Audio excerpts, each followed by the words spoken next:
I was born in a Christian family. That doesn't mean, though, that I had a Christian upbringing. I did go to church almost every night. Back home in Nicaragua, where I come from originally, church happens every day, pretty much. Every night there's a service except for Monday nights. This is back in the dark ages, you could say, 1985.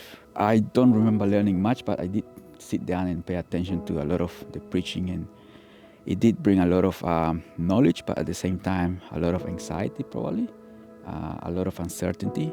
The war came in 1979, and then again in 1982, a second war started. As a child, I had a lot of uncertainty, never knowing what was going to happen next. We always had our bags packed, ready to go in case things got really bad. Well, I come from a large family, and that kind of didn't help many times because you were just almost like a number in the family, you know. What I do remember mostly is having more enemies than friends. There was a lot of dislike of my family in the town, my older siblings causing problems, and those people who didn't have the chance to harass my older siblings, they would target me at times. One of the things I do find sometimes difficult to understand is, as a child who grew up in a Christian family, why there was so much uncertainty and so little understanding in some of the concepts and things that kind of create a lot of anxiety in my life. Eventually we migrated to Guatemala, and we spent there 3 years as illegal refugees before coming to Australia. One of the things I do remember quite a lot is spending a lot of time in Guatemala. Because I was an illegal refugee, I didn't have the opportunity to go to school. I spent a lot of time reading, and the only books available at home were the Bible and hymns books. But my main focus in my reading in Guatemala was searching for a different way to get to heaven, you could say. I didn't want to commit to Christ. Not sure why, but maybe I didn't understand the part where you come to Christ and you surrender your heart to His Lordship. But looking back, my uncertainty and my lack of peace in my heart was largely because of not committing my heart to Christ. But I knew I needed Christ. I knew I needed Jesus in my heart. After I committed my heart to Christ, there was no radical transformation.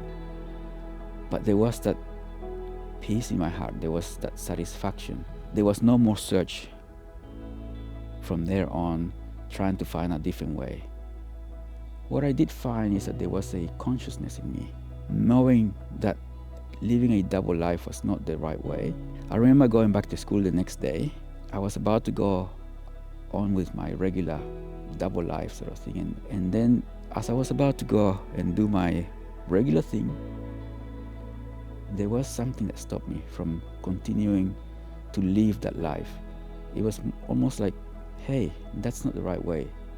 It was a change, you know, it wasn't, like I said, a radical transformation that suddenly I was like turned 180 degrees. It was more like a very passive consciousness of Christ in my heart, that He was there guiding me by the Holy Spirit. Now I was able to tell that these things were not the right things to do, even though they were small things in my own eyes. They were still sin.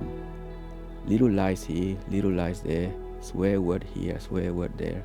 That was the change in my life. There's a lot more, obviously, in that I could add to this, but ultimately understanding that the work that Christ does in our hearts is critical, and that the transformation that He does in each one of us changes from the inside out. And when we accept Christ, it's Him who works within our hearts, and not because of what we do, not because of how good we were, not because we were brought in a Christian family, but because of His work, His mercy, His grace, His salvation.